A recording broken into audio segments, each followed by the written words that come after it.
Assalamualaikum warahmatullahi wabarakatuh.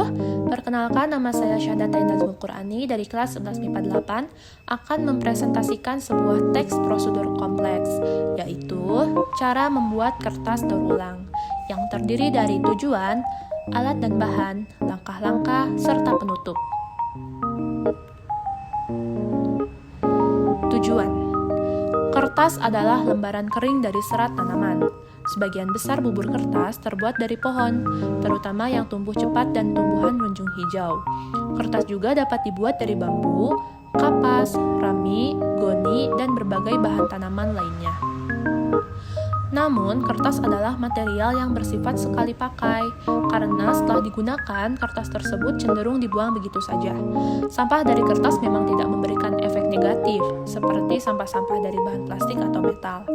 Namun, penggunaan kertas perlu dikontrol supaya tidak memerlukan bahan baku baru untuk membuat kertas yang dibuat dari pulp yang melibatkan pohon-pohon di bumi ini. Semakin banyak kertas dibuat, maka semakin banyak pula pohon berkurang, sehingga akan berdampak buruk pada kelestarian lingkungan. Dengan membuat kertas daur ulang, berarti mengolah kembali atau mendaur ulang sampah menjadi barang atau produk baru yang bermanfaat, sehingga secara tidak langsung cara ini akan mengurangi penggunaan kertas dan sampah kertas. Berikut adalah alat dan bahan yang perlu digunakan dalam membuat kertas daur ulang. Alat-alatnya terdiri dari 6, yaitu screen sablon atau bingkai kayu dengan kain kasa, wadah besar atau baskom, sponge, blender, gunting, dan kain. Lalu bahan-bahannya terdiri dari kertas bekas, kelopak bunga, ini bersifat opsional ya, bisa digunakan ataupun tidak. Lalu air dan zat pewarna. Zat pewarna ini juga bersifat opsional. Berikut ini adalah contoh video pembuatannya.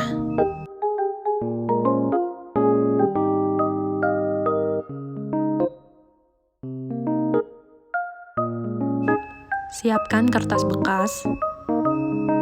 Potong kertas menjadi bagian-bagian kecil, semakin halus semakin baik.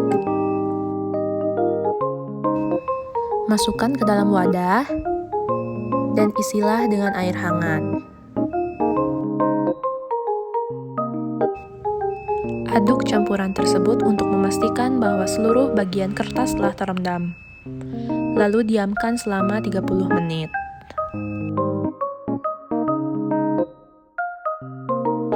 Kertas yang telah lembek tadi masukkan ke dalam blender dengan perbandingan air berbanding kertas, yaitu 3:1.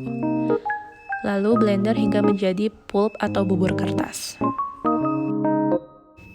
Siapkan wadah besar yang telah diisi air seperempatnya dan screen sablonnya. Lalu masukkan kelopak bunga, ini bersifat opsional ya. Lalu di sini juga bisa ditambahkan zat pewarna ya untuk mempercantik.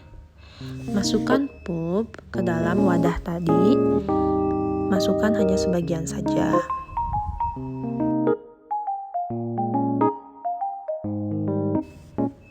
Masukkan screen ke dalam wadah, saring pulp hingga air agak hilang. Dan ratakan. Saat menyaring jangan terlalu tebal ya. Jika sudah tiris, screen bagian atas bisa dilepas.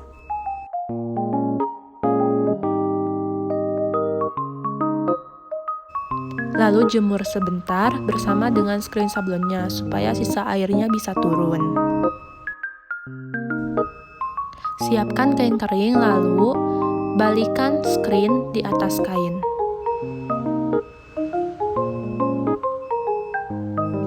Ambil spons lalu tekan-tekan bagian belakang screen hingga screen benar-benar kering. Lepaskan kertas dari screen dengan hati-hati. Jangan sampai robek ya. Setelah dilepas, jemur kembali kertas di tempat terik di atas kain kering. Biarkan selama kurang lebih 1 jam sampai benar-benar kering. Beberapa contoh yang telah jadi ada pada video. Ulangi langkah-langkah tadi jika ingin mencetak banyak kertas.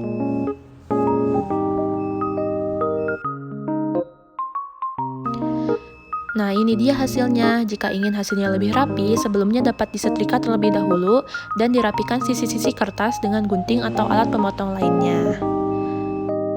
Berikut ini adalah langkah-langkah yang bersifat teks atau berupa tulisan. Jika slide-nya terlalu cepat, kalian bisa mempause videonya.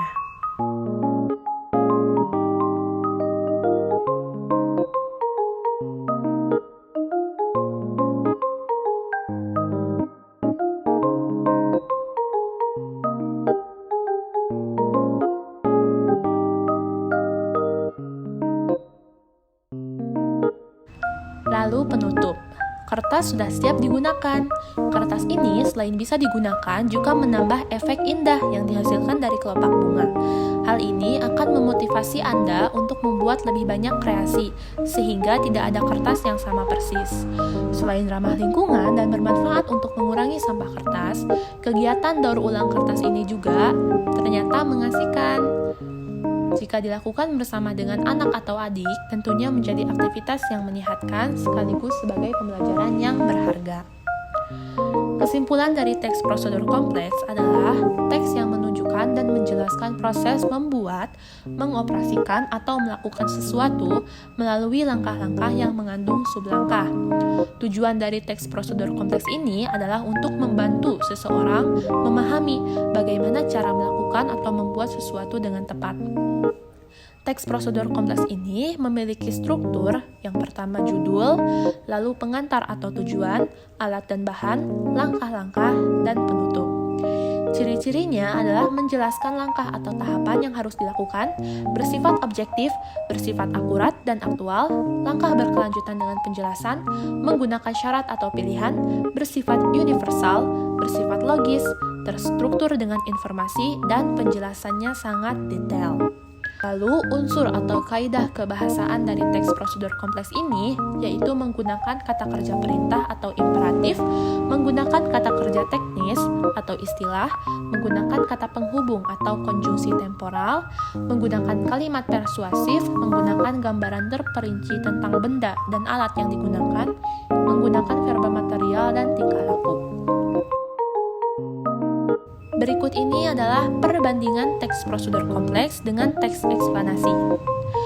Teks prosedur kompleks adalah teks yang menjelaskan tentang langkah-langkah menggunakan atau melakukan sesuatu, biasanya berupa alat. Sedangkan teks eksplanasi adalah teks yang menjelaskan tentang proses atau sebab terjadinya sesuatu, bisa fenomena alam, sosial, politik, ekonomi, dan lain-lain. Teks prosedur kompleks berisi informasi mengenai tujuan dalam pembuatan atau pengoperasian sesuatu, sedangkan teks eksplanasi untuk menjelaskan proses terciptanya sesuatu yang terjadi secara alami atau proses bekerjanya fenomena alam atau sosial, dan lain-lain. Teks prosedur kompleks memiliki struktur yang terdiri dari judul, tujuan, alat dan bahan atau persyaratan, langkah-langkah, dan penutup. Sedangkan teks eksplanasi strukturnya yaitu terdiri dari judul, pernyataan umum, sebab akibat, dan interpretasi. Dan yang terakhir, teks prosedur kompleks ini menggunakan pola kalimat imperatif, deklaratif, dan interrogatif, menggunakan verba material dan verba tingkah laku, serta menggunakan konjungsi temporal. Sedangkan teks eksplanasi ini menggunakan verba material, verba relasional, penggunaan konjungsi intrakalimat dan ekstrakalimat, terdapat kata ilmiah, serta terdapat kata serapan. Sekian presentasi dari saya, mohon maaf bila ada kesalahan. Wassalamualaikum warahmatullahi wabarakatuh.